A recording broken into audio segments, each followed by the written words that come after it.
Okay, well, welcome to Coffee with a Purpose, everyone. Looks like there's a nice large crowd at MetroWorks, and we've got quite a few people online.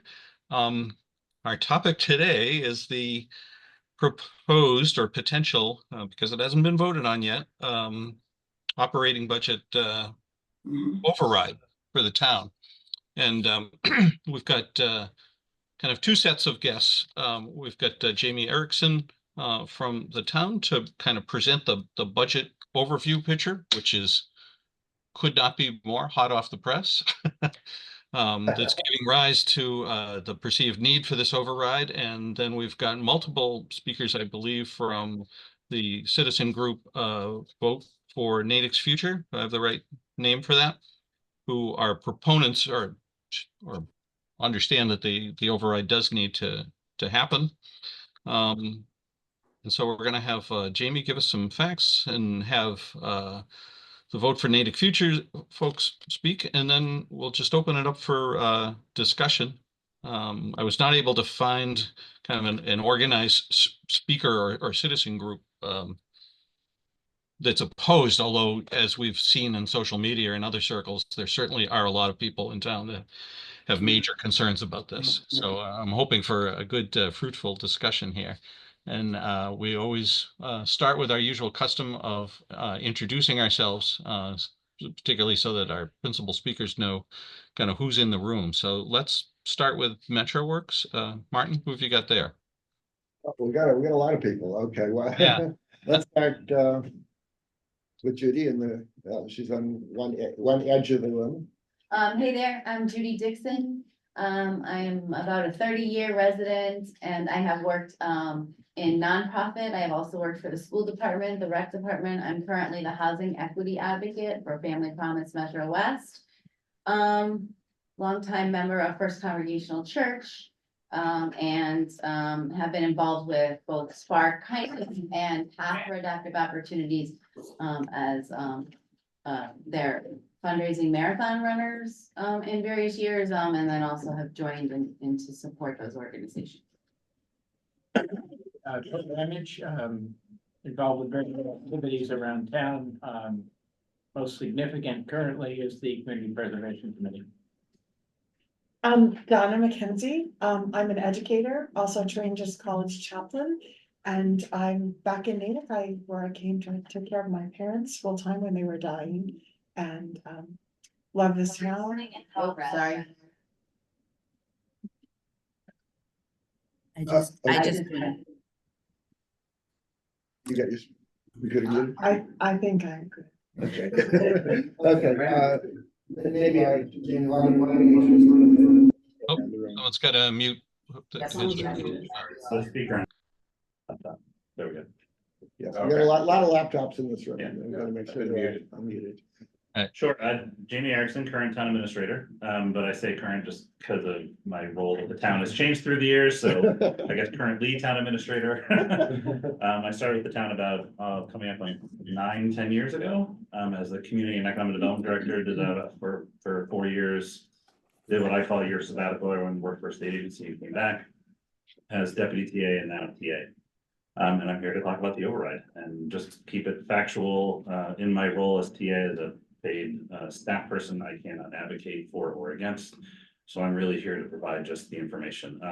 The budget is hot off the press today, but I'm going to focus on what has been presented to date and try to answer those things because I do want people to show up and watch tonight at the Joint Select Board, Finance Committee, School Committee meeting. So I'm not going to give you any overly budget specific spoilers. Exactly. So, but I want to have a good, healthy conversation. Okay, I'm Cody Jacobs, and I am here to advocate with Vote for Natick's Future. Yes.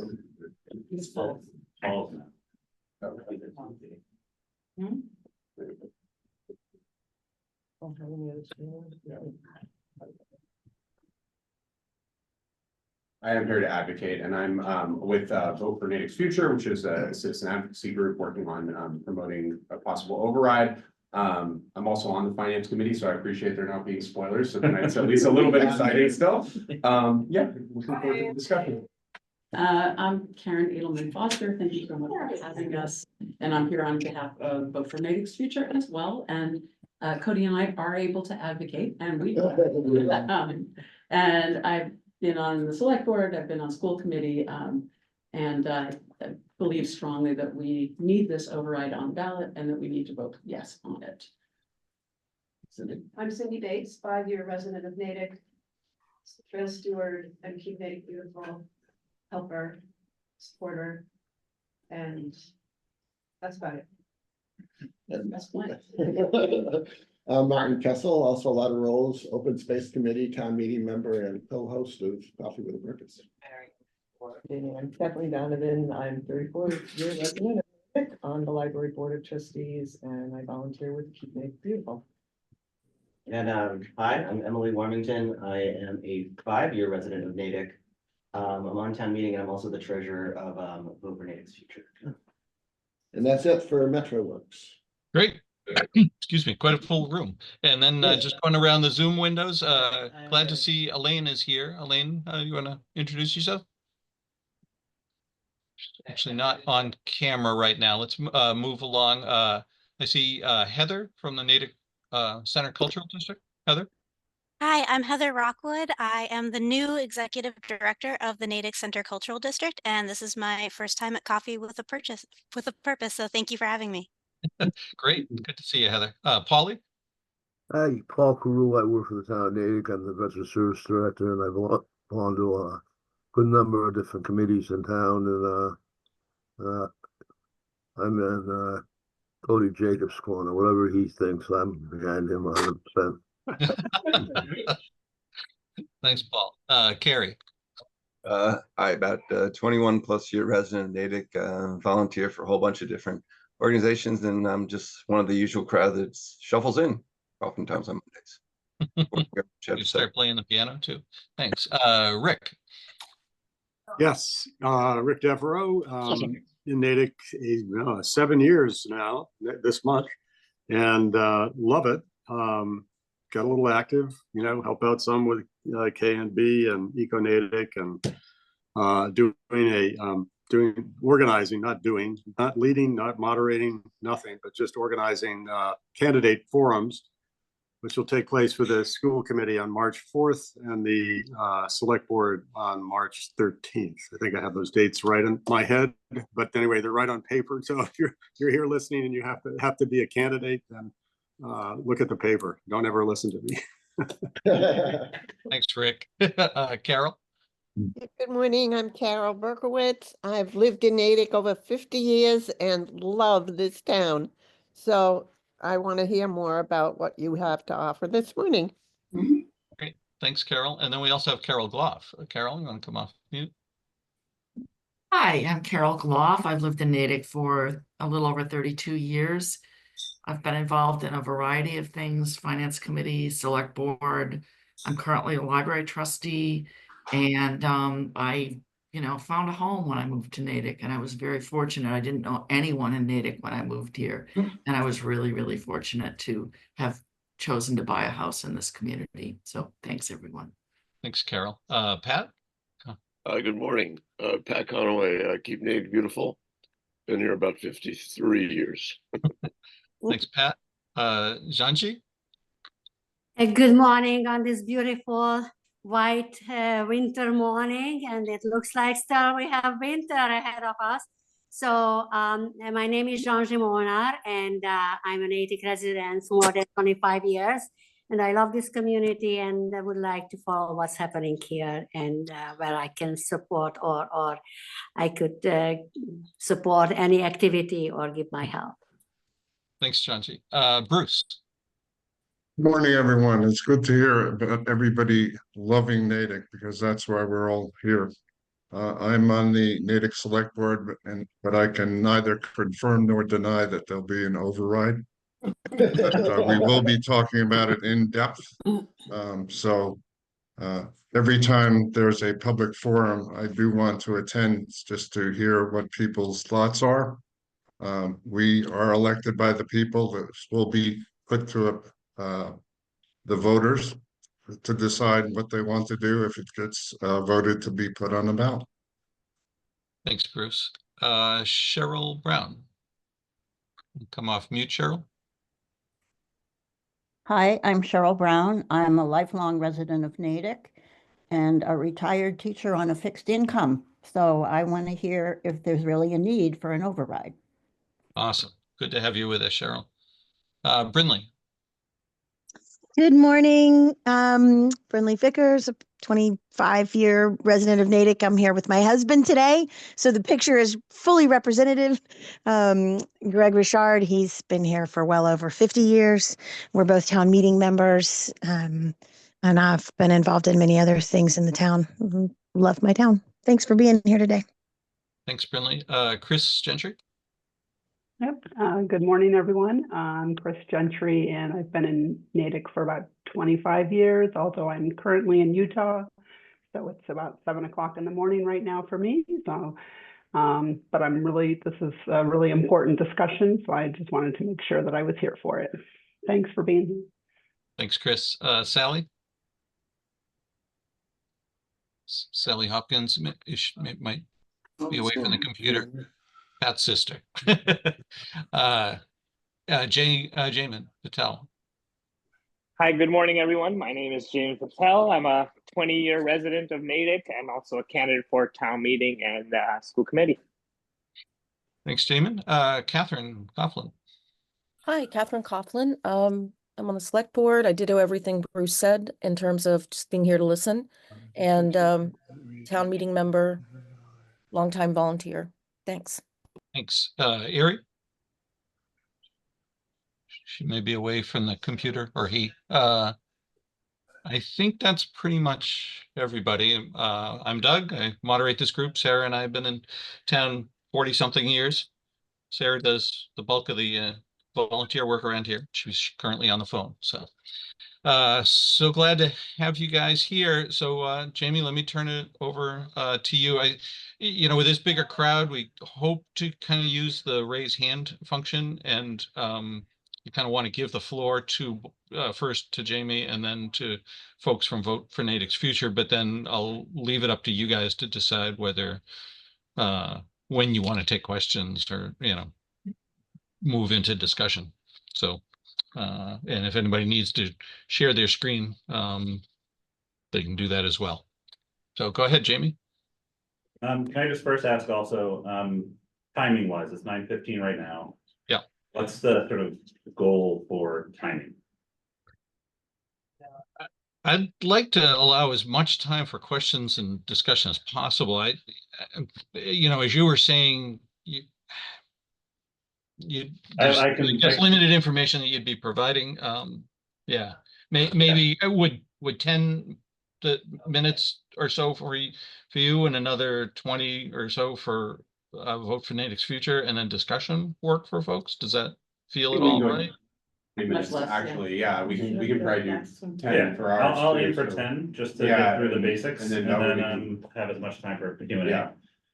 There's a lot of material behind the scenes that I can certainly draw up as well. So when people have questions, I'm sure people have questions, so I can certainly pull from those materials. But I'll plan on just doing about 10 minutes of just a high level overview. That's what I can cover in 10 minutes, and then we can get into the Q&A. And we'd suggest that we do the Q&A all together, if Sure. that's Yeah. okay with you, and you guys. Okay, good. Yeah. Great. So to start off then, Jamie Errickson again, town administrator. Just for background purposes of general dialogue around override, as I mentioned when I started, this morning, I started with the town about 10 years ago or so. April of 10 years ago. So it's coming up about 10 years. And even at that time in my role as CED, I remember hearing the town administrator then talk about a potential need for an override. My understanding from those conversations and even learning about the override in Natick was that for many years, the town has been really operating with a structural deficit. I don't know how public a lot of that dialogue was at the time. I was just hearing about it at the staff level about the need. I do know that pre-pandemic in 2019, 2020, the select board at that time was publicly talking about the need for an override At that time, it was about a $6 to $7 million override that was in, again, 2019, 2020. And actually, the night that the world shut down, March 16 of 2020, that night or that week, the select board is actually going to be voting on whether or not to shift forward with a potential ballot that following November. But they put all that on pause because of the pandemic. So that's just some context from my perspective, just because I think it's helpful for people to understand that my understanding and my impression is that there's been sort of an understanding for a while now that there's a potential need for an operational override. And we're really at that point where, from our perspective as town administration and school administration, either we need to do the override or we need to basically cut services or cut expenses. The tricks that the town has been using through the years to help balance the budget with use of free cash, with use of other one-time funds. We had, for example, during the pandemic, we had pandemic-related funds are really past. We have no more pandemic-related funds. The needs are exceeding the actual amount of free cash that we have. So now is sort of that critical time. We definitely looked at trying to make it one more year, but sort of collectively with school department officials and select board and school committee and even some members of FinCom, we kind of said, this is a tough time. We have to sort of ask the question now. And that's really what it is, question of the voters. That's going to be a question that the select board will be considering, and they've been talking about for the last several months, but they're going to be considering putting on the ballot, I believe at their meeting next week, not this Wednesday, but next Wednesday. So I just wanted to frame that a little bit, just to give a little bit of background as to really how we got here. And I'm going to share my screen to provide a brief presentation. This is actually the one that was provided to the joint meeting of the select board and the school committee. Let me see if I can get it on full screen. Oh, I had it lined up and then I did not. It's always how funny how technology works. All right, I'm not quite sure how I can make it full screen, but there we go. Martin, if Without you're able mouse. to, Yeah. if you're able to close the participant list, that will make it larger for here. So, so this is the presentation that was provided on December 16th to the joint meeting of the school committee and the select board. And I'm not going to go through the whole thing. The whole thing is about an hour long, but I do just want to highlight and just let people know what's in the presentation. Ooh, it just jumped forward a lot. Okay, hold on. All right, let's see if I can do it more quickly or quietly. I apologize. All right, so there's 4 sections to this. I encourage people to go in and review this. There's an overview on sort of revenues. This is how we structure budgets and also how we've been looking at budgets in Natick for a while. Expenses, what are we seeing in our expense trends?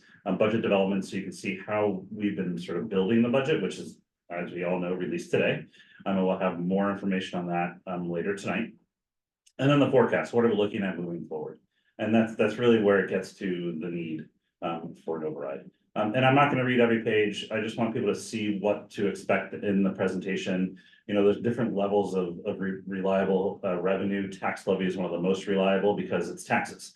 State aid is fairly reliable, but that can fluctuate. For example, this year we're looking at maybe average, maybe not. We're getting mixed reviews from the state on their budget projections.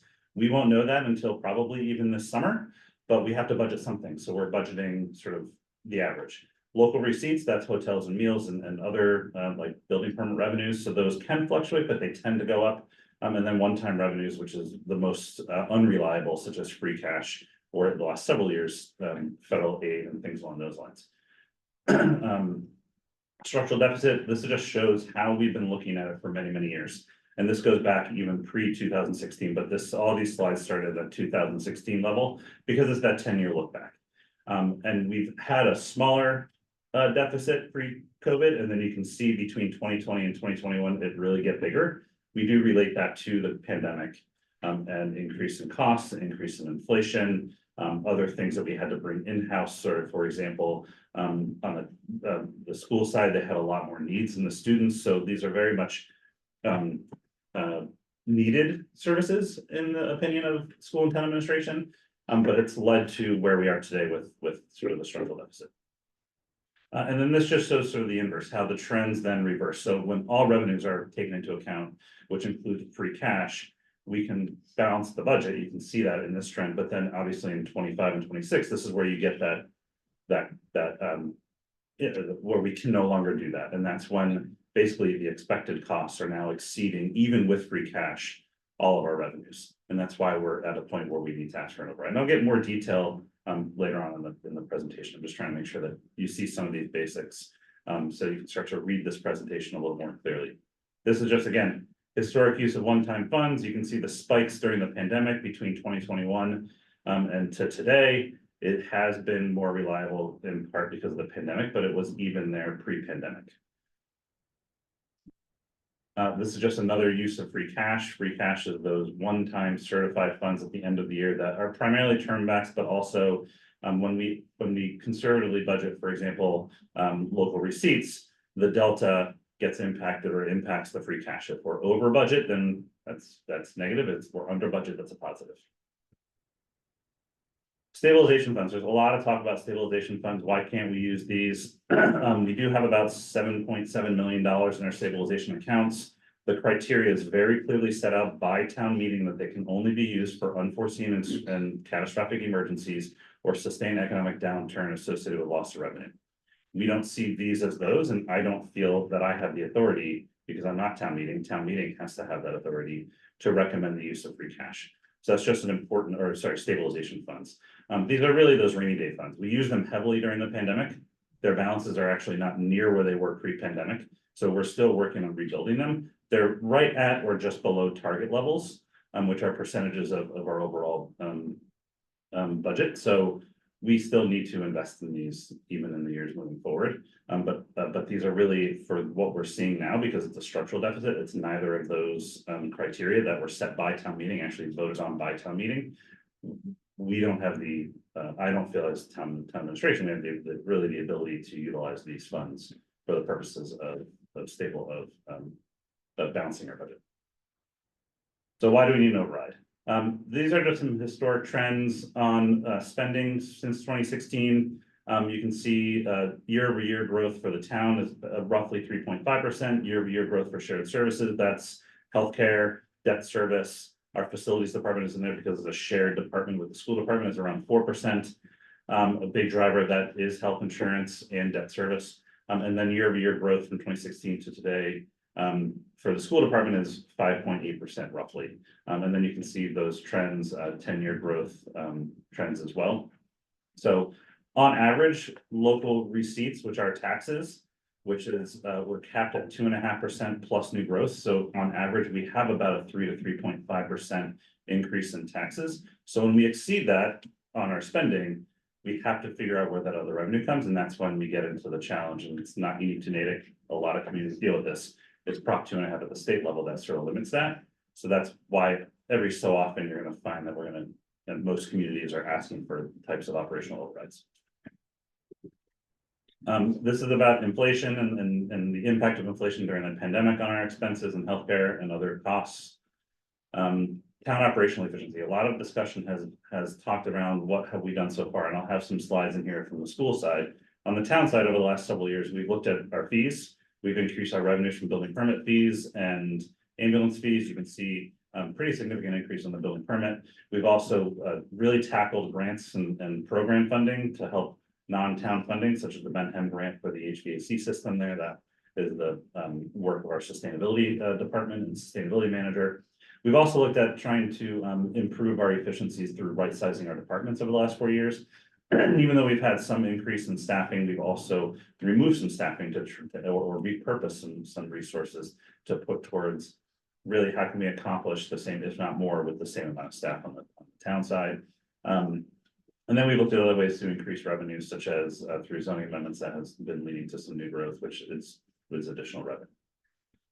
Budget development. And this is where we get into the numbers. So you can see here, we had an FY26 projection, which is really identifying what we feel we need based on historic trends, but also what in our conversations with department heads, or in the case of shared services, what we project are going to be the costs. A lot of those shared service costs are relatively fixed, meaning their healthcare costs, their debt service costs. They're things that we can usually predict pretty clearly, so we know what we need. Which is why even in the override scenario, the shared service budget line doesn't change too much.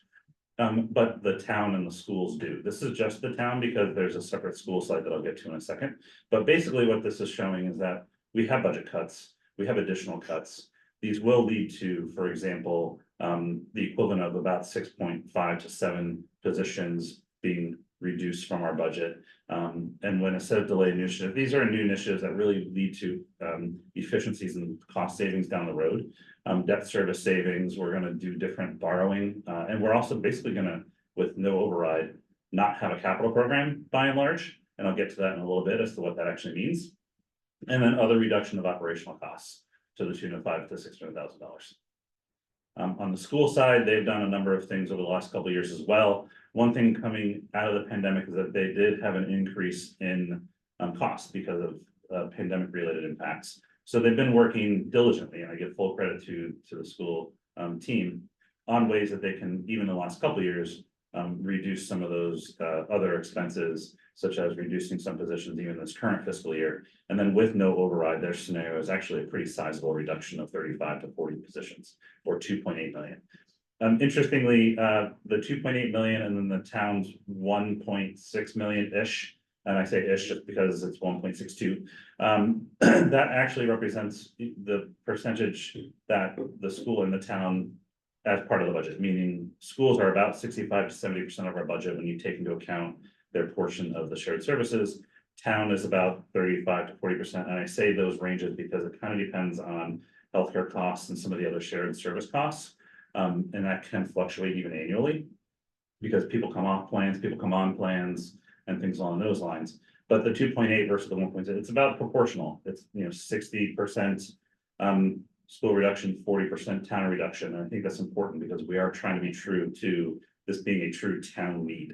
It's not, for the town, it's not for the schools, it's not for shared services, it's a true town need. These are more slides from the school side. I don't want to misarticulate, so I just want you to be prepared to know that they're in here. And you can look through these. School department can certainly talk more about what is circuit breaker, what are their costs when it comes to appropriations and the needs of the schools.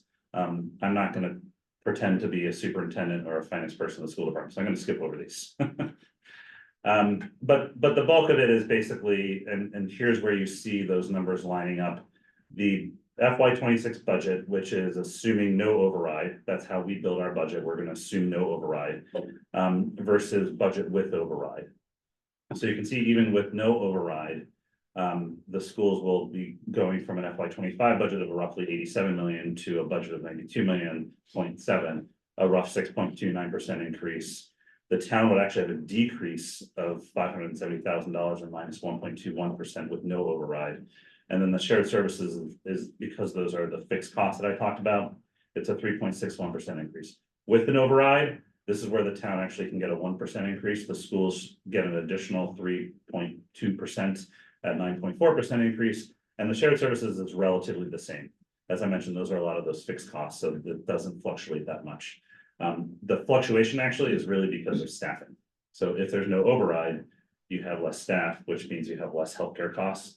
That's essentially what that rough number is, as well as we would shift how we pay for past capital because we have some borrowing costs that we need to shift to permanent borrowing, and we can do it a little bit more efficiently if we get the override funding. And what that looks like on the actual this is sort of a budget roll up. So you see this common format in our budget book. You see the revenues, that's a roll up of all the revenues. So there's a lot more detail that'll be in the budget book. But you can see 8 million coming in at the tax levy side, override, that's an $8 million amount. What we're actually proposing to do, because with no override, we'd have to rely even more heavily on that free cash. So with no override, just to ensure that we don't have even deeper cuts, we'd be proposing using 6.5 million in free cash. That's well above historic averages. With an override, we can reduce that to 2.5 million. And I know free cash is kind of a confusing, it's neither free nor cash. It's sort of the statewide sort of moniker of it. Basically what that's going to allow us to do, and I'll have a slide about this later, is put more money towards capital, put more money towards those stabilization accounts that I mentioned. So we need to reduce our use of free cash if we want to have a capital program. We will basically, if we don't have that $4 million, we won't have a capital program next year. We have about $12 to $16 million worth of needed projects just to keep up with roads, just to keep up with facility maintenance and management, just to keep up with vehicle fleet management, which includes our trash and recycling program, which includes our fire department program and our public safety program, and just to keep up with Parks and Rec and other capital needs. So if we don't get that 4 million, we really are limited in our ability to actually address capital, which also impacts service, also impacts the what we provide to the community. And then that what we don't do this year just it exponentially impacts next year's capital program, which means you have to add those costs to next year's program, which is also at that $20 million range, $16 to $20 million range. So that just balloons up. Plus deferred maintenance costs more the more you delay it. So it's actually going to cost the town more down the road. And then the $4 million, which on the school side is that roughly 2.7, town side 1.07, and then the shared services at 136,000. And that makes up the $8 million. It's not exactly 8 million, it's 7.992, but we rounded up to 8 million for that $4,000, figuring it sounds cleaner to say $8 million. So what does the future look like? There is some bright spot on the horizon. In 2030, we're currently working and have been working for many years, predating my time at the town, been working to pay off some pension liabilities that is a mandate from the state. And we've been filing an actuarial plan to pay that off by 2030. And that's to the tune of about $14 million a year. It fluctuates between 12 and 14 million, depending on the year. We're actually working with the retirement board. They're a separate entity from the town to update that. But by 2030, that's actually largely paid off. So those contributions go from about that 12 to 14 million dollars a year, probably down to about 2 million a year is what we're projecting. We're doing updated actuarial, which means that 1 year we can have an additional 10 million come back into our accounts. But we do have other liabilities long-term called OPEB, other post-employment benefits, which are also not retirement, but they are for retirees. So we have to actually shift a good chunk of that money towards those OPEB contributions. So while it's a better picture, it's still not perfect come 2030, but it just helps that we have more flexibility in 2030. We are seeing, Natick is a strong town. We see great revenue growth. We're seeing good new growth. People want to live here. People want to invest in their properties here. That's a net benefit for our tax purpose, for our tax revenue. So we do see that as a net benefit moving forward. But there's things that are also going to be happening in the next couple of years, like the state aid might be in flux for a certain degree. So we have to keep that in mind as we look at these next several years coming up the pipeline. But the big thing in 2026 is that the COVID grants have largely come off of our books. Our revenue growth, which plummeted with COVID when it comes to local receipts, have largely rebounded, but now they're starting to level off to historic averages. So we're starting to see sort of the new normal, in this FY 26 and 27 budget timeframe. And that's where we're starting to see the need for this override. So this is really a forecast recap of what we're looking at moving forward. And again, it's a forecast, not a budget. So what you're going to see in the budget today is not exactly these numbers, because this was December and now we're in February. So we've had a good month plus of looking at the numbers more. So some of these won't be exactly as you see here, but it's just showing what we're seeing between now and 2031, FY 26 being now. And you can see the revenues, those are largely what we expect. We're trying to, and this is us also showing the need for the override, which is why bottom line is a negative 8 million roughly. Again, this is showing that assumption of 2.5 million use of free cash, overlay surplus, which is an account that we have to keep for purposes of assessments, so that because we have property assessments and property taxes, and people can appeal their taxes, so we have to keep a balance in that account. But we can pull from that when we know we can. We're proposing or forecasting 1.5 the first year and then $500,000 moving forward. We don't know exactly if that's going to work out. It's just for purposes of forecasting. And then the expenses, education, town, shared. Those are the needs that were highlighted in the previous slide as to with an override, that would be the number. And then you can see at the bottom, the $8 million figure for the need for the override. This is assuming the percentage change at the bottom highlights without an override. You know, the school at 6.29%, town at 1.2% negative, and then shared services at 3.5. And the use of free cash of 6.5.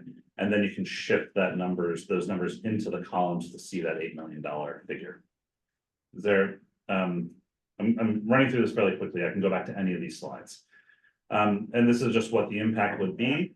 Rough figures, there's actually a calculator on the website. There's an override website that the town has set up on the town's website. I should have plugged that in the beginning, actually. But you can plug in, or you can see roughly where your house figure might be if you own your house, would be on this impact. But this is basically on the average single family, or the median home value single family, which is 780, what this impact would be. So roughly just 2.5 for next year, you'd be looking at about a $9,600 tax bill, plus the override, which is about $515. Again, this is on the median house, so everybody's going to be different, for a total tax bill of about $10,135, again, for the median. It's about a 5.35% increase due to the override. And then we look at the history here. So the last operational override for the town was in 2009.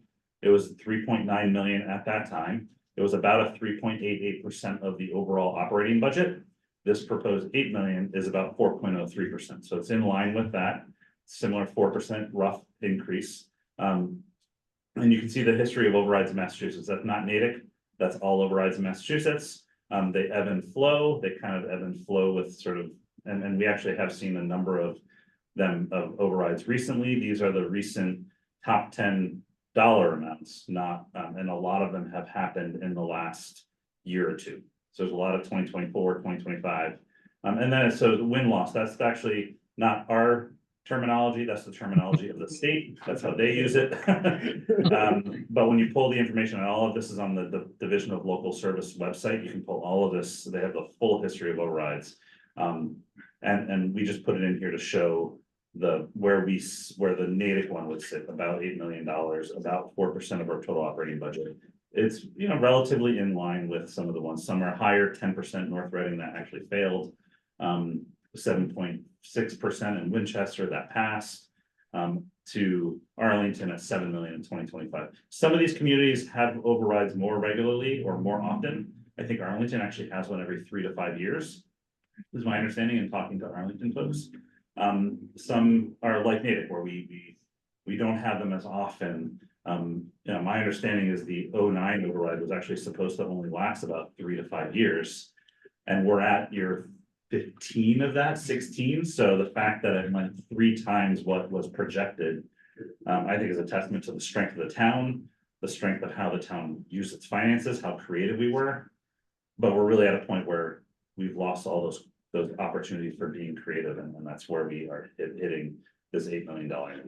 I'm going to shift now, if it's okay, to just A couple slides back, there was red, and then it went back in black around 2030. Was that because of the thing that you said that was going to? Correct, the pension liability. Yeah. Yep, let me go back to that slide. That's a great question. So the question was with the, and now my computer's a little bit. Yeah, and you've been doing a terrific job, Jamie, of plowing through this, but I do want to, you know, maybe within another 5 minutes tops, maybe, do you think? No, I'm wrapping it up. Yeah. I'm just trying to get to that. I apologize for rushing you. I think the most important thing you said is that the full presentation and meetings to explain it are also out there, so, yeah. Yep, yeah, so the question was, it was in the red, which is showing a negative. And this is, again, showing not without the additional revenue from the override. So if we were able to get, for example, if there was an $8 million override for FY26, this negative $7.9 million will become a positive $4,000 roughly. So that's actually, or $7,000 roughly. So the top line is with no override. This bottom line is with an override. Let's see, it says with override or with OR. So correct, FY 2030, it becomes, because of in that 1 year, we do get a portion of the benefit of that liability coming off from the retirement pension. It goes from being a negative projection. Again, these are forecasts Yeah. to a positive projection. And that's really what that is tied to. There's other things, other factors as well in our forecasts, you know, some debt service might be coming off. This forecast also, all forecasts can't predict the future, so it's not, we don't know what, for example, new growth is going to do. New growth is new investments that companies and residents build into their properties. So we don't know if the mall is going to expand in the next 5 years. That would be new growth. We don't know how many people are going to put new kitchens or additions or accessory dwelling units. We're not talking about that today. But we don't know how many people are going to be doing that over the next 5 years. So we can't project that. Yes. So these are conservative projections. And it's factoring in just sort of a I'll say 1.1 million is what we typically budget. But we have seen increase more than that in the tune of 1.8 to 2.1. It depends on the year, it fluctuates. Last year was 1.6, 2 years ago was 2.1, which is why it's so hard to predict what new growth will be. So that's why we conservatively budget, and forecasts assume those conservative budgets. So that's why it's just a forecast, not a budget. And when people say, well, you're already projecting year 2 a negative, well, yes, but that's within that reason of we feel comfortable. When it gets beyond the $1 million to $2 million, that's when we start to get a little bit more concerned with the forecasting, which is why right now with no override, we're at 8 million. Yeah. That's why we're concerned. We can't make that, we can't cover that, even with all the free cash that we have. And we do have a certified free cash number this year, 7.8. We're already planning on using 6.5 of that, and we still have 2.5 million in free cuts to the schools and 1 million in cuts to the town. So we can't make up that difference. Thank you. So that's a great question, because I was trying to run through this a little bit more quickly. And I want to make sure that we get, actually, I could be done there because that's a lot of information. And I'd like to get to questions. So I'll just stop sharing and pass it off to back to you, Doug, and then I'm assuming Cody. Yeah. And again, thank you so much for trying to hit all the highlights quickly. I think if we move over to the Vote for Natick's Future folks, and then as the discussion ensues, it may well be appropriate to come back to selected slides or points that you've got. But thank you so much for that, Jamie. So who is speaking first for the Vote for Natick? So again, I'm Cody Jacobs. I'm with Vote for Natick's Future. Let me share my screen, and I will try to go through this really quickly because I know you guys probably have a lot of questions already. Go.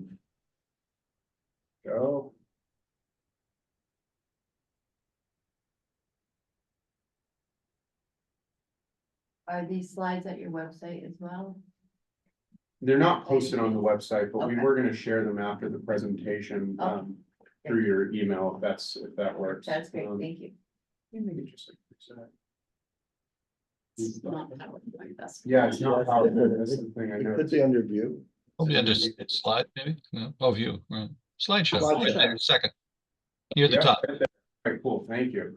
Okay, so we are Vote for Natick's Future. So we are an advocacy group. We're here to advocate because we believe that the override should it get on the ballot, and we do think it should pass, and you should vote yes. And so, Jamie kind of explained the background behind the financial situation of the town, and we'll kind of focus on why us as residents, as people who live here and also love Natick, think that we need to pass this override. So the overall picture, as you saw, is that essentially property taxes have not kept up with the costs that are facing our town. We're only allowed to grow by a certain amount per year because of Prop 2.5. The revenue is only allowed to grow by a certain amount per year, as Jamie went over. That obviously is not kept up with the pace of inflation, with the pace of costs. And so now we're at a point where we need to make a decision. We're either going to vote yes on an override, or we're going to have harmful cuts to our town and to our schools that will affect everyone in Natick. And so we want to avoid that. The overall picture. So, as Jamie mentioned, the last operational overrides was in 2008 was the vote. FY29 was the first budget it was in, which is why that other slide said 2009. But yeah, either way, it's been a long time. It's been 15 years since we had an operational override. And in that time, taxes have not been able to keep up with inflation. both, the town and the schools have made cuts, as you saw. The schools over the last several years have cut several positions. The town has made cuts, has had hiring freezes. And we've been able to plug budget gaps with one-time funds, as Jamie mentioned. But now we can't keep doing that. It's not fiscally responsible to keep doing that, and we just can't. Like, the numbers don't add up. So if we're gonna have to make further cuts, they're gonna hit critical services that we all rely on, that our kids rely on at schools, that we rely on from the town. And so we have to make a decision now whether to vote for this override or accept those cuts. How much would the override cost? It'd be it's $8 million is the top line number of how much extra revenue it would bring in. But as far as how that would translate to you as a taxpayer, the median assessed home value in Natick is $780,400. And if that was your assessed home value, you would pay $515 additional per year due to the override if it were to pass. Excuse me. Obviously, it would be higher if your assessed value is higher, and it would be lower if your assessed value is lower. And as Jamie mentioned, there's a chart on the town's override website where you can actually look up and figure out exactly where you fit in. So that's the cost of it. So where would the override money go? So this is sort of a, and I think, if you wanted like the real nitty gritty details, I think you would look at the slideshow that Jamie presented, which is on the town's website. But this is just kind of an overview of where would the money go. So as I mentioned, even with the override, for example, the schools will have already had to have cut 21 positions over the course of last year and this year. Now, fortunately, they've been able to cut a lot of administrative positions, make good cost savings measures where they haven't really hit students super hard yet. But they've made some significant cuts that have amounted to, over $2 million. But after that, we'll need to make even more cuts, very significant cuts if the override doesn't pass. And so, if it does pass, this is showing where the money would go. So, as Jamie mentioned, about $2.8 million is going to the schools. That would avoid cutting. And the 39 to 41 is the number from the school's presentation to the school committee over the last 2 weeks, is the number of full-time positions. Almost all of those are student facing. Many of them will be. It'll be cutting, teacher positions, and, near and dear to me, it'll be cutting a lot of support positions in the elementary schools. So the people who are math and reading specialists, all of them will be gone from our elementary schools if we have to implement these cuts. It avoids cuts to capital, which, when Jamie's talking about capital, that's things like maintaining our buildings. That's things like, maintaining our roads. That's things like, replacing police cars and fire vehicles and DPW vehicles that we rely on to keep us safe and to keep our town stable. All those things would be affected. And then, the cuts go down here. I'm not going to go over each of these line by line because I know we're running low on time. The one thing I'll say about this slide, though, and then I think I'll turn it over to Karen after that, is just, I want to point out that I think anyone could look at this and think, well, this, like, I could look at it as a parent and think, man, those schools, that's really important to me. But, maybe I don't really care about the town services. I just want the schools to not get cut. Maybe we could just have an override for 2.8 million and save the schools. The problem with that line of thinking is that all of this is in the same bucket of our tax levy. It's all in the same bucket. So if, let's say, we only plug the gap for the schools for the 2.8 million, what's going to happen is next year, when we don't have those critical public safety positions in the town is going to say, hey, we still need that critical public safety position. Where are we going to find room in the budget for that? And that's going to squeeze on the schools. That's going to squeeze on capital. It's going to squeeze on everything else because it's all part of the same bucket. And so that's why we can't just say, let's take one of these, let's take another one. We need to look at it all together because we're all one town and we're all, in this together. And that sounds great as a slogan, but it's actually true as the way our tax levy works. And so that's why, I support all of this. But now I'll turn it over to Karen to kind of take the next pieces of this. Thanks, Cody. Next slide, please. Okay, so is it going to be easy to pass an override? The answer is, we don't think so. I mean, there are a lot of people who oppose. Some of them oppose because they simply can't pay. Or they're really worried about affordability as a whole, which I think many of us are. Thank goodness there is tax assistance or deferral programs, and you can call the assessor's office. The number is up there, or email the assessor's office. And we can all, and I think we should personally advocate for more programs and advocate for continued scrutiny in the schools and in the town to make sure that we are spending what we need to spend. Some people object to the override because they just don't want to pay more. They have maybe philosophical objections to taxation or to government at many levels. Some people have no philosophical objections in general, but they really disagree with one or many past decisions of the select board or the school committee, and they're just mad.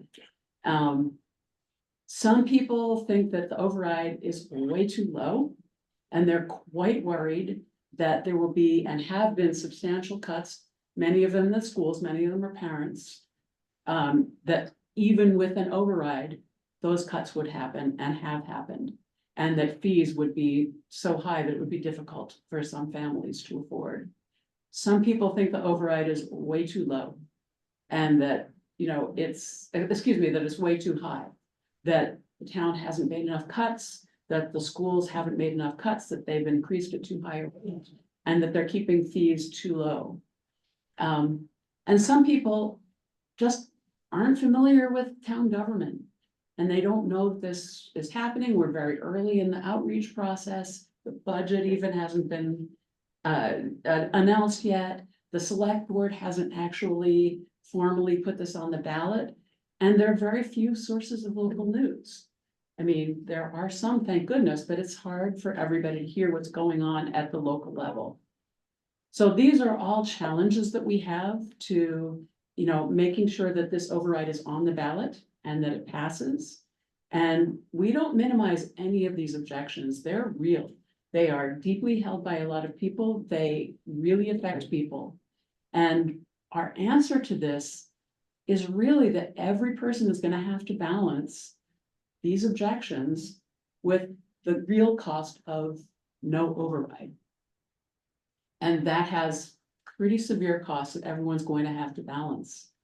So the impact of not having an override or a no vote on an override are actually exactly the same. We would have deteriorating infrastructure. As Jamie has said, as Cody has referred to, it would be a major impact on capital spending, as we know, and that means, replacing HVACs on time, which has all sorts of, anyone who is, concerned about building efficiency will know that this is a concern. Anyone who has kept up a house will know that this is a concern. You don't defer maintenance and expect things to continue working as they should work. Same with road work, same with vehicle replacement. And that's both school building maintenance, by the way, and town building maintenance, parks, fields, everything. And that infrastructure deterioration, please keep in mind that deteriorates more every year. So if you don't do certain things this year and you don't do certain things next year because the money hasn't magically appeared, and you don't do certain things the next year, you very quickly get into real trouble. So this is a compounding problem. There would be less help for residents, right? Not on the school side, but on the town side, we would be leaving open about 6.5 people who work for the town. Some of them are on direct service positions whom you will meet. Some of them do things like cleaning up after Natick days, cleaning up after the marathon, doing things that just keep our town nice. And having lived in places that don't have good maintenance and having lived in places that do, really makes a difference. It's hard to be perfect even when there's enough money, but boy, if there is no override, we're gonna all feel the difference. And also unsustainable financial processes. As Jamie has referred to, we are, we have plugged gaps because there's been a concern about asking residents for more money. And I think that that was a legitimate thing to do. Personally, there can be disagreement about that, but the result of plugging those gaps and doing things creatively, as we say, is perfectly legal, but maybe not the most sustainable way to do things. That's certainly not in the long term. So we've kind of gotten away with it so far, but let's run our railroad better. Next slide, please. Yeah.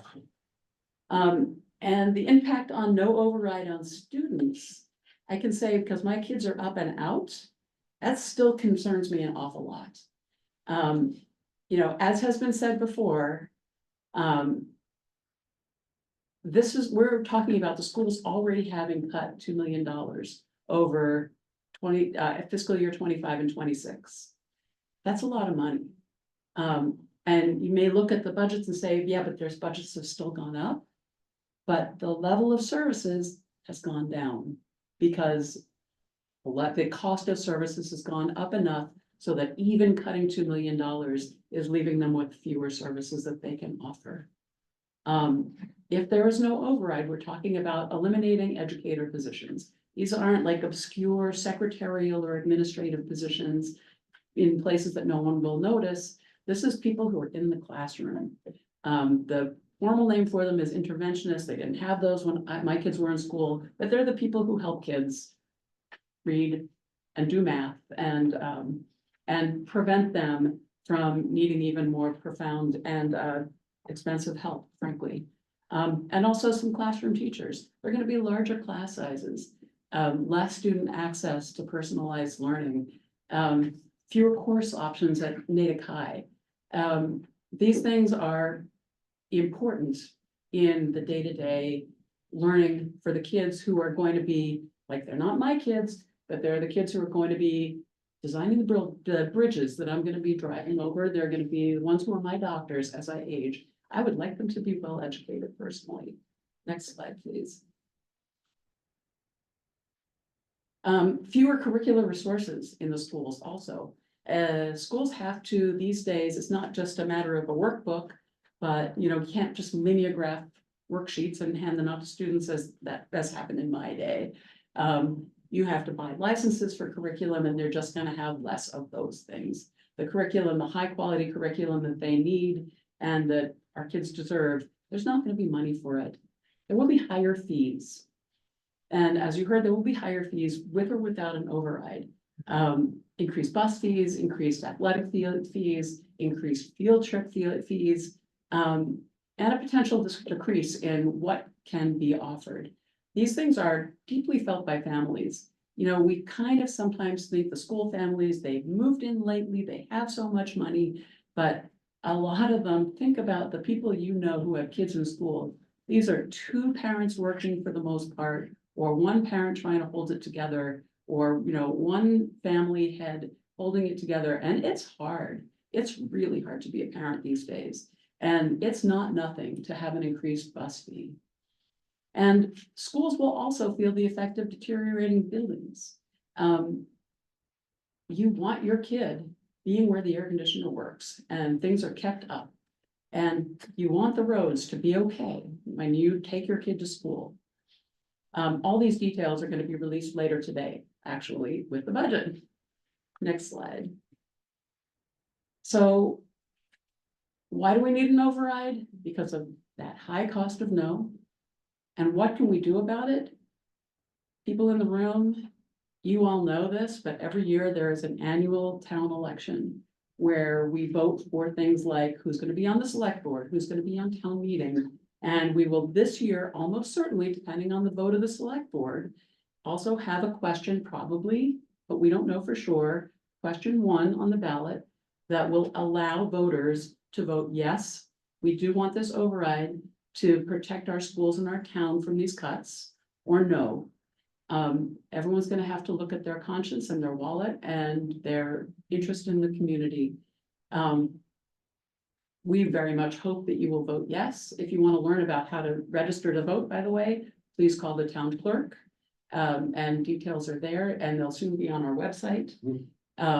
And we really hope that an override is on the ballot, and we really hope that you vote no. Vote no. And the punchline is vote no. The punchline is please vote yes. Yes. Thank you. And if you're really enthusiastic Yeah. about not just voting yes, but you want to help, Please reach out to us, go to our website, vote.yes.natick.org. We need lots of help to make this happen. Thank you.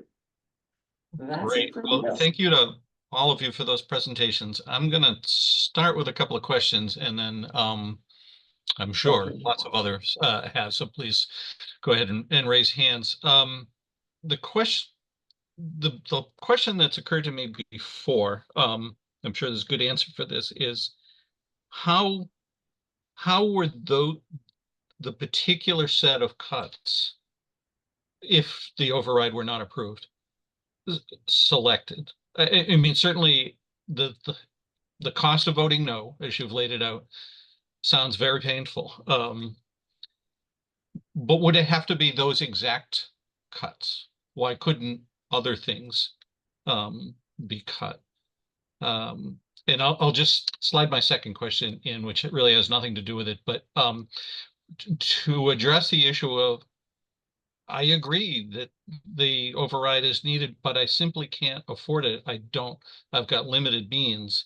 There was a slide on somebody's presentation saying that there are sites for tax assistance. Is there any simple information that can be imparted in terms of, are there income limits for that? Or, what, is there any quick litmus test as to say, might I qualify for some assistance of that way? So those are my two, and whoever wants to respond. Actually, before you do that, let me just say the schools part, because I've just recently had this conversation. So the schools thought through very carefully the cuts that they would need to make, and they're desperate to make the least impactful cuts as possible. They're unfortunately at a position where they will have impact. But what they did was, I know that the superintendent has talked to each school principal, and worked with them closely about what's the least worst thing to do. And in the end, that decision will be with the Natick School Committee. They have ultimate authority over how the allotment that goes to the Natick schools is dispersed. And they take the superintendent's recommendation very seriously, and they debate it, and there's ample opportunity for public input. But I don't think that anyone should feel like there's some magic formula that is, hasn't been revealed yet, that there's a set of cuts that can be made that aren't going to cause pain, because there just aren't. And there were two questions on there. And yeah, I'll speak for the town side, and then we can ask follow up for that if we need to, and then I can talk about you mentioned the deferral programs, but I can mention that as well. There's basically on the town's website, you can already learn more about it, and certainly contact the assessor's office. Actually, I'll just answer it now. You can learn more about it. You can contact the assessor's office. There is, for example, a tax deferral program. It is a needs-based, so you have to have income qualifications. But a lot of that, for more information for the individual, they should really connect with the assessor's office. You can look online on the town's assessor website, but then you can also go into the assessor's office. And Brittany dropped a link to it in the chat for those ones. And there's other programs there as well that might be of use. A lot of them are income eligible or income based.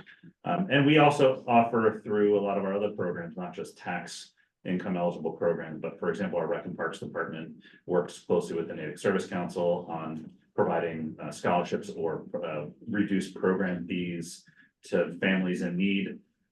We aren't involved in it. We defer that to the Natick Service Council, which helps because they then handle all of the verification, and we just say, yep, here's what they qualify for. So there are lots of programs. I encourage anybody who might be in that situation or know somebody, contact the department that's running the program. There's likely some type of income eligible program that can help reduce fees or costs for those types of extras in taxation. Anyway, for the town side, on the what made the cut list, for lack of a better term, similar to the schools, we really worked with department heads to identify opportunities for reduction in costs and positions. A lot of what we've been able to do, Natick town and school are very different budget cycles. Schools, because of their school year, they almost have to know exactly how many positions they have at the beginning of the year. and they don't really have the flexibility to add or remove positions during the school year.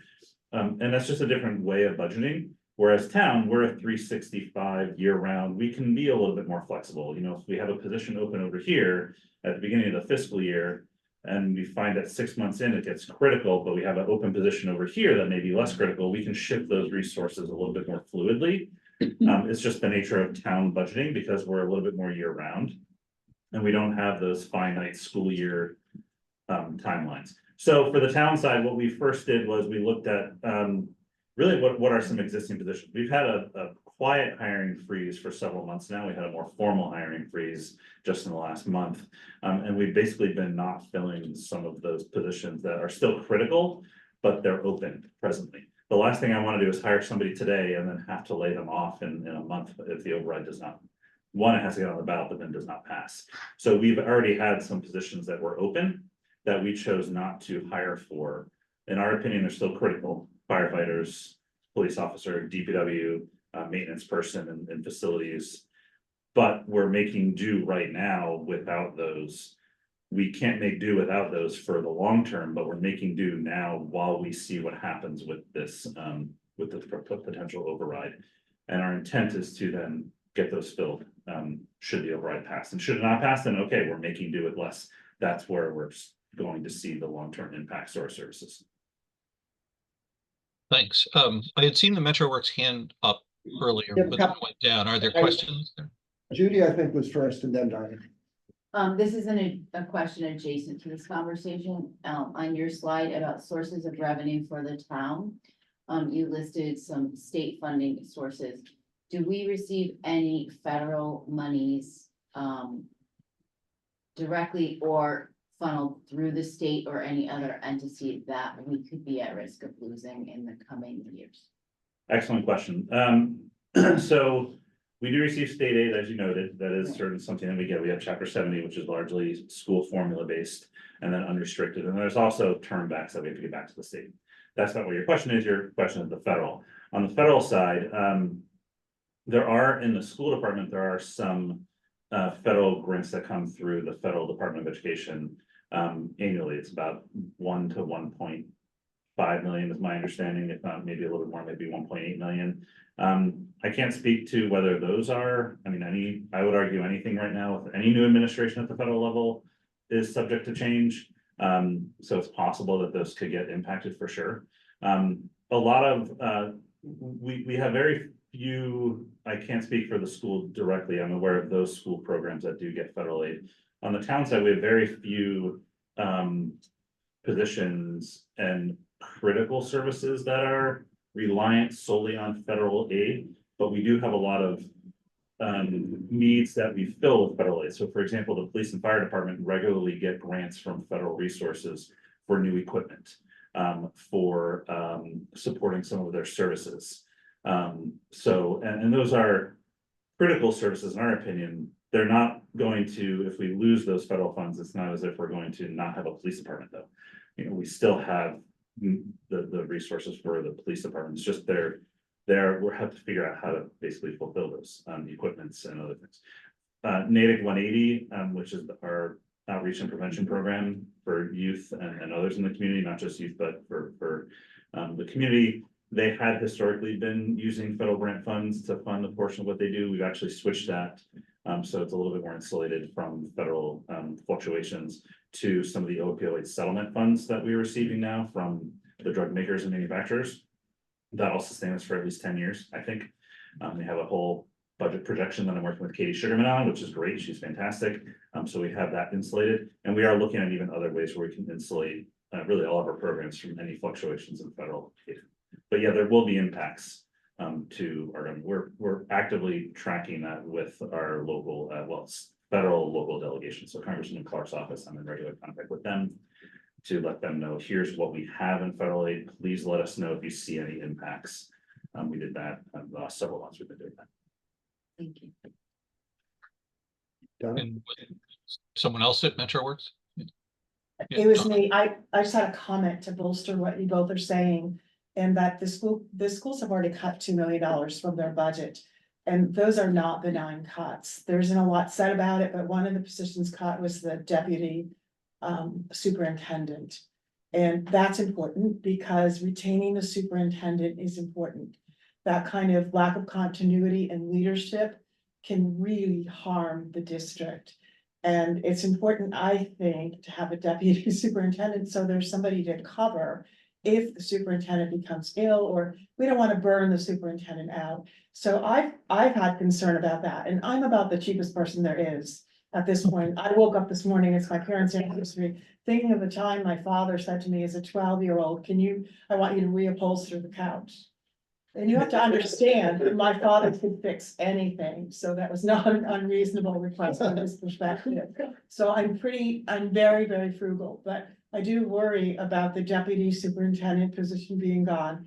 And these $2 million cuts, and I understand the new, is it 2.7 or $2.8 million cuts, would impact things like, we might have like AP classes by Zoom. I hate Zoom.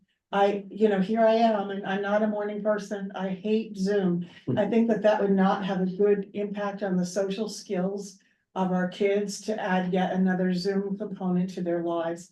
The other thing I would worry about is the impact of more cuts on literacy and the literacy audit. We already know we have a problem with reading in this country, that the average person in this country has a reading level of a 6th grader. And we're seeing that, I think. So I think, we're in Massachusetts and we're really entitled when it comes to education. But we have a lot of kids in our school system who really struggle to read. And this is not an era or a time when people are doing a lot of book reading. So I just wanted to add to the impact of these kids, these cuts. These are affecting real children's lives. So that's all. Yeah, thanks for that input. Donna, Brinley, you had your hand up. Sure. So I remember when we went through this last time. There were lots of conversations about bus fees and trash fees, and lots of conversation about individual departments and what they've done and what they could do. And I've noticed this time around that we're not seeing quite that same level of conversation. And I'm just curious about that. For instance, trash fees, are the blue bags covering costs? Is that an opportunity to raise that? If we, fees, if we talked about that, like how much the blue bags bring in versus how much they cover,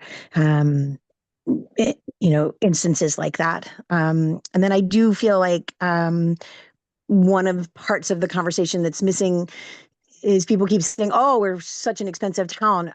I'm always curious why we don't bring up the fact that actually, if you look at our taxes compared to other towns, we're actually really not that expensive. We actually get really incredible bang for our buck in our town. And I'm curious why that isn't a part of the conversation.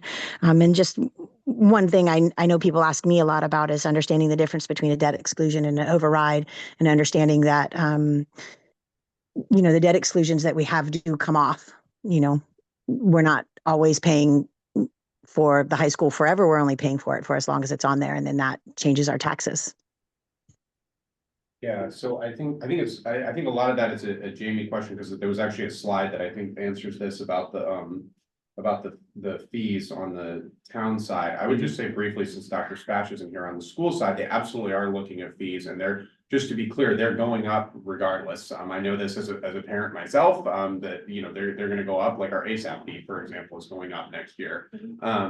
Which, oh, I'm sorry, the after-school program that the school runs. You're right. I shouldn't say that without explaining it. A lot of acronyms. There totally are. Thank you. I'm sorry. Yeah. So that's just an example, but all of these fees, the parking fees at the high school is another one that they've recently, right-sized, as they call it, which, means going up, right? So they definitely are looking at that and are doing it regardless of whether it passes or fails. It's just, if it fails, they'll go up even more. And so that's the situation as far as the school side. And then Jamie, I think, can speak more specifics on what they've done on the town side, but I know that's something the select board's been looking at a lot recently. Absolutely. So one thing to remember is, so I've been in the TAC for 4 years now, 4.5 versus 3.5. coming up on 4 years. What does the PA say? Town administrator. Sorry. What's the, Oh, seat. Seat, Oh, got it. TA position. TA for Got it, 3.5 got to it. 4 years.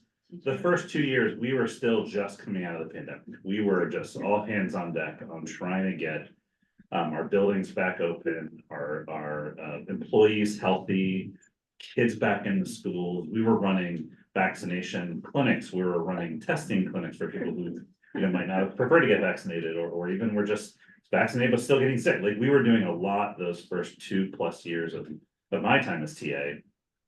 I also had a lot of turnover during those years with retirements and department. I think 90% of my department heads have changed hands in the last 2 to 3 years.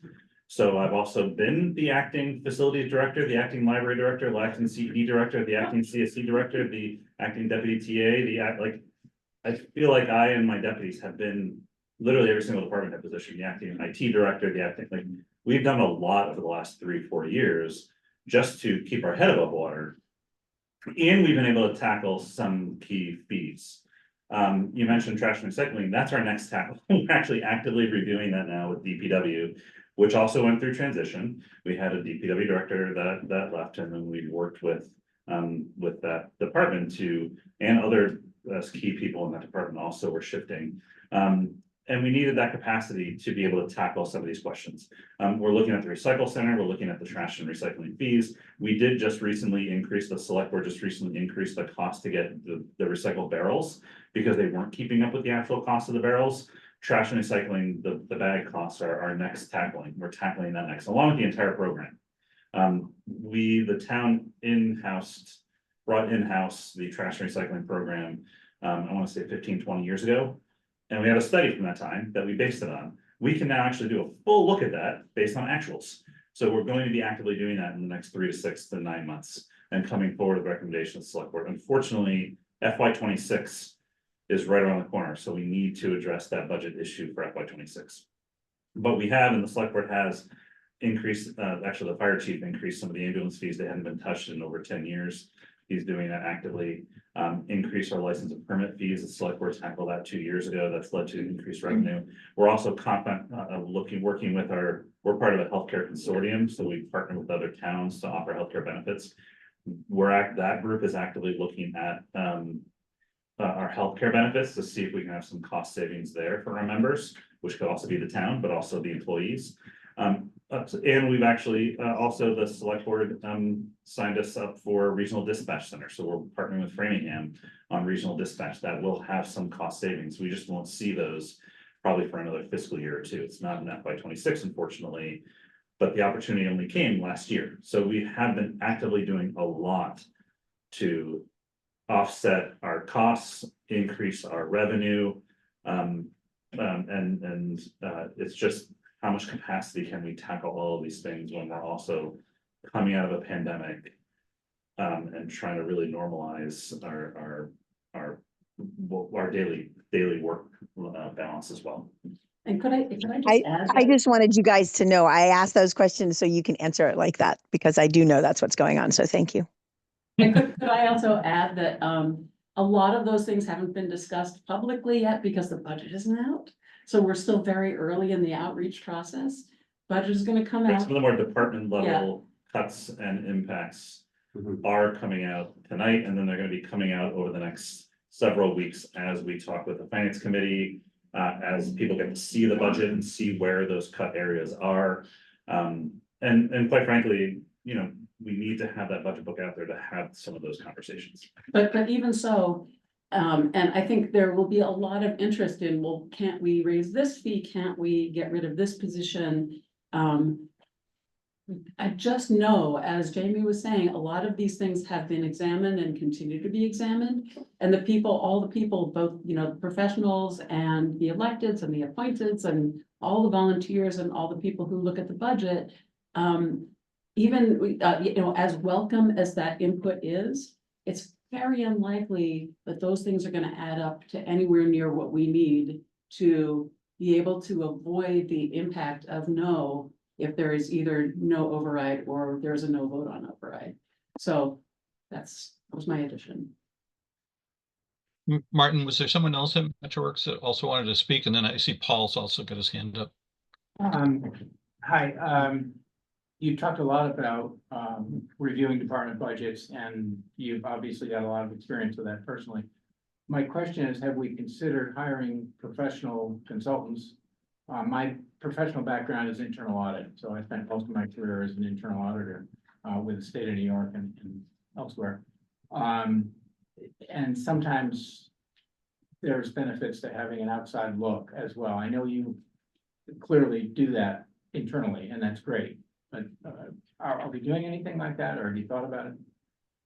Well, a couple of things. One, we do an annual audit. Don't worry. Well, We're that's required. fiscal. I know that's a Not different audit than what operational. you're talking about.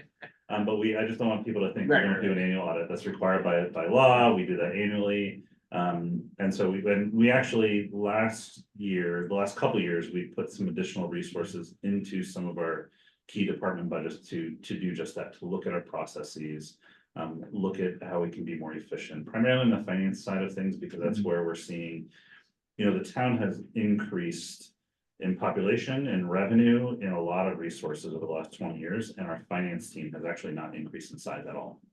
So we have a bigger workload in a lot of our departments, and we haven't actually increased staffing, so we have to get more efficient. Similar as community economic development, they have continuously processed well over 5,000 permits a year for the last several years, and they have not increased in staff size at all.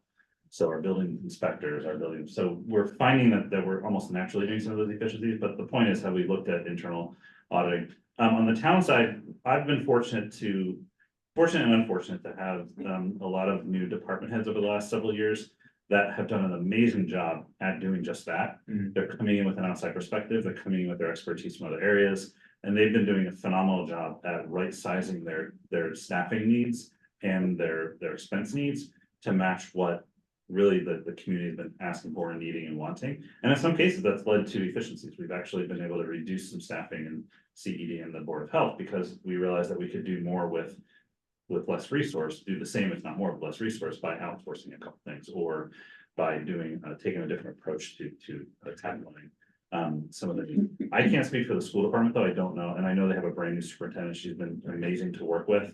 I suspect that's one of the things that's going to be first on her list. Maybe it's not with outsourced resource, but she's only been here 6 months and she's dove into so many challenges already.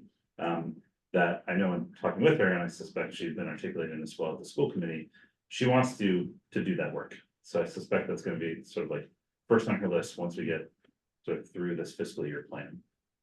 Yeah, but I would add to that just, I mean, from a big picture perspective, that because every time that the town hires consultants for things, it's expensive. That's an expense in itself. And so I think that it's a two-edged, we always have to balance between getting an outside perspective, but also we hire these people for a reason and using the resources we have internally. And so I think that, I think there's always a balance there where people will say, well, why are you hiring so many consultants if you hire consultants? So there's a little bit of a tension there. But the other thing, though, is that I would say that a lot of times we are able to get consultants through outside funding sources. And an example actually that I can think of recently comes from the schools, that the schools got a grant recently where they were able to hire someone to look at their security operations for the whole schools. And that was no cost to the town because it came through a grant. So things like that, we have those opportunities, I think are great ways to get like outside looks at our operations without, spending a lot of taxpayer money on consultants or sort of double doing the job that we have for department heads. So that's just, my perspective. And I'll say as a campaign, we really have no opinion on that, honestly. And, maybe the elected officials, will feel a little uncomfortable about this and the administration will feel a little uncomfortable about this. But for us, that may be a fantastic idea. That's not for us to say yes or no. Right. But it is for us to just bring up that right now, whether there's an outside auditor after the fact or not, right now, we do still face a decision of these cuts or having an override on the ballot that we pass. Yeah. So for us as a group, we have a little distance between us and the people who are making the decisions, and our job is just to remind people of the consequences of not having an override. Thank you for that, Karen. Paul, Thanks, Doug. Can you hear me okay? yes. Yeah. Okay, great. I'm sort of on the outside, half working, half listening, but here today. First of all, great conversation. Obviously, this has been an important topic for a lot of people. Couple of things, and I'm speaking as a private citizen. I know I have CED or EDC chair up there for economic development, but I'm just sharing some observations, and I do have one comment at the end. I actually got politically involved in this community back in 2008. Or late 2007, when the concern about the Johnson School was first surfaced in at least my lifetime here. And I remember back in the day, I was a complete political neophyte, didn't vote in local elections, wasn't very active. But I remembered crunching the numbers back then, and we settled, and I worked with the team that originally put on the override vote of 3.9 million.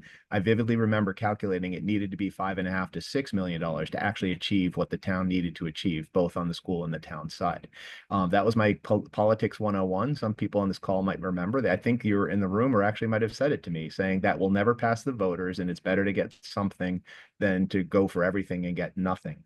And I understand the political calculus of that, but I want community members to know how much we've actually gotten in terms of return on investment and value from our staff, from our prudent use of resources over these years. This is not a new issue. This is not a mismanagement issue.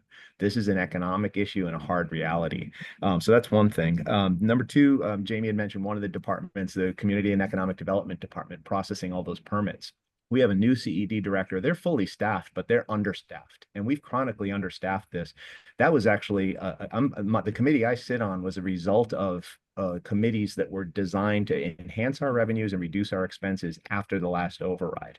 And one of the things we keep telling the community, and we've tried, and I've tried over the years at town meeting, we need to invest in economic development. It's the non-residential taxpayer source of revenue for us, is a thriving business community. We have chosen to keep things in a calculated way. Again, we've been prudent, but in my opinion, penny wise and pound foolish, not throwing the throttle forward on the revenue side of things. And we're doing the best we can now amid hiring challenges and just resource constraints. So I think, it's this idea of spending a little now to get a lot later. We need to be judicious about where the dollars go. I can't articulate enough how confident I am in Mr. Errickson, the team he's put together, and the amount of work they've actually achieved changing the team while the train has been running, coming out of the pandemic, when we had personal and personnel issues, and then we got into political issues that have been undermining this process. So this is a complicated issue, and bluntly, I get it. I'm myself in a position where it's like I'm self-employed. I've spent a lot to try to keep my own business afloat over the last few years. Some people will simply not be able to afford this and need to vote that way. But as a community, I've seen things online, and it's really disturbing to me how people are using, this nefarious suggestion that information is being withheld, or they're intentionally withholding budgets from previous years or information.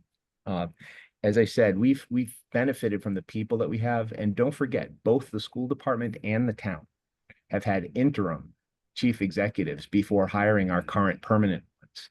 And so we've had outside eyes on things that have basically spoken truth to power in this community twice. And this is still a byproduct of their recommendations. So we have had some outside eyes on this issue with deep professionals in municipal and school management. So anyway, I tend not to endorse things until I know what I'm endorsing, but I wholeheartedly understand the need for this. I will actively participate when the select board makes its decision. And I agree with a lot of what people have said. Many of us that have had the benefit putting our kids through these schools, I think we're paying it forward. And I think that's an obligation of us as citizens of the community. So thank you. Thank you for those comments, Paul. I know Brinley had her hand up first, but I want to go to Bruce first just to get his voice into this conversation. And then we can go to Brinley, and then we are at 10:30. So I'd kind of like to wrap it up. But Bruce? Sorry, Doug. Briefly, Paul raised a lot of the points that I wanted to raise, but I wanted to raise two very quickly. Number one is that we go through a bond rating review with the credit rating agencies, and we do that with two separate agencies. And each time we do that, they turn over every rock and every financial practice and all those things and come up with a rating for the town. And each time we've been fortunate enough to get AAA ratings from both of them, which lowers our borrowing costs and makes life easier.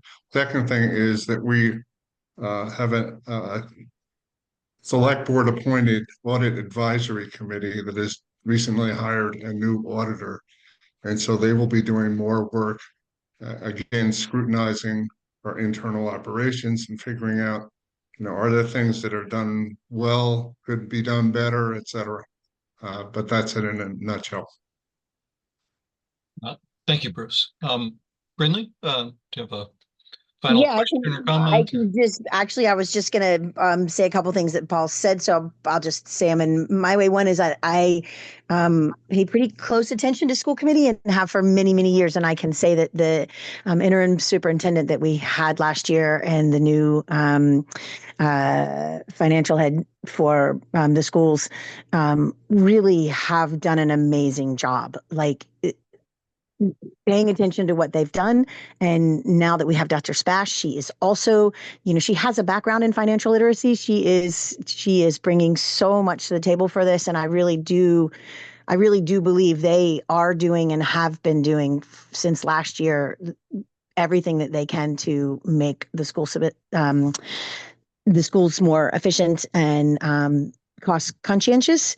And just to go back to the raising fees that we had touched on, there does come a point where raising fees, not only will it not ever cover everything, but it will become cost prohibitive. And so then right now we pay $225 just to be one season of sports. And that's the lower end of the level. That's the base fee. That's not the school sports that have higher fees. They're talking about raising that to $350. And just as an example, my son is a 3-season athlete. So I don't know what would happen to us in terms of our own individual family if we had to pay $350 3 times a year for our kid to participate in sports. And I can imagine that's the same across the board with lots of fees. So I do see that the override is a way to help level the playing field across everything instead of it just being each individual family or each individual senior or each individual person paying for trash. It is a way of many hands make light work. Thank you for that input, Brindley. Yeah. The reality is hard, certainly. Well, I want to thank Jamie and Karen and Cody and everyone else who's joined us this morning. I think it's been a really good discussion. I really want to thank you folks, given that you're doing this on top of all of the other outreach and forums and meetings. Really appreciate you taking the time to spend with us. I'm glad that we can make a recording of this. Thanks to Martin, and that'll be up later today, and encourage people to recommend to your friends and neighbors that they view it, because I think it's been a good discussion. As I usually do, I just want to mention at the closing our upcoming schedule. Next week, we are going to have a representative from the Braver Angels organization joining us to tell us more about that. I'm sure a lot of you folks have heard about them. Perhaps some of you have even participated in some of their forums, but they're dedicated to the fostering the techniques and ability to have conversations across the aisle or with people that disagree vehemently with you. So I think it's going to be an interesting session. And with that, I guess we will close. So again, thank you. Go to all of the upcoming meetings. There's one tonight, right? Combination Select Board, Finance Committee, and School Committee. 6 p.m. At what, 6 p.m.? All right. 6 p.m. Yeah, it's actually a regular school committee meeting. So we are trying to make sure it doesn't go too late because they have their own business to cover. But it'll be a high-level budget overview from both school and town administrations. Yeah. And it will be broadcast on Pegasus. Awesome. Great. And when they're broadcast on Pegasus, they're also live streamed if you don't have cable. Yes. They're live streamed and broadcast, and the recording usually goes up within a day or two. Yeah. To the Pegasus website. And it's virtual as well. It's virtual as well, I believe, right? There is a Zoom link as well. And will there be time for questions there also? Probably limited because of the nature of it being also a school committee meeting. Got it. Because they have other business to get to, but the select board is gonna be talking about it on Wednesday this week, and then finance committee is gonna dive into their subcommittee and full committee meetings in the next, month. And so there's ample opportunity for the public to ask questions and attend those meetings as well. There's also a way to. Thank you. people to ask questions on the website, on Correct. the town website. At that override site you mentioned, yeah. Yep, the Natick override site has a portal, or I call it a portal, but it's really a Google form in the back end that anybody can ask a question. It is character limited just so that we can answer the questions. But we do it, I think we've done an excellent job at within a week to 10 days, getting the answers up on the website. So we do it in batches. So we collect all of them from a week, we answer them all, and then we get them back up there within 7 to 10 days. Yeah. Awesome. Doug, I put a bunch of those links to everything everybody's talking about in the chat. Hopefully we can include those in our email going out. Yeah, I will do that. Normally we have these follow-up emails with the links the following Friday, but perhaps we need to do one sooner this time. Thank you for Brinley, for doing that. You're always great. Share a quick announcement. What's that? Yeah, Don? Share a quick announcement. Yeah. The Natick Interfaith Council is sponsoring its inaugural first ever week of unity. And Rabbi Rachel Weiss from Temple Israel has been really involved in planning it, as have many community religious leaders. So stay tuned. It's February 25th through like March 2nd. It includes all kinds of just wonderful events. Like there's a screening of a documentary on Bonhoeffer at the Lutheran Church, and there just are all kinds of activities, and we're all divided at this point, and it's amazing to have this example of these different religious traditions coming together to share their strengths. So I will give the flyer to Doug, and maybe he can disseminate it in some other thing that he sends out. Thank you. Sure. Yeah, thank you for that, Donna. Okay, well, enjoy the rest of the day and week, everyone. Thank you very much. Thank you. Take care.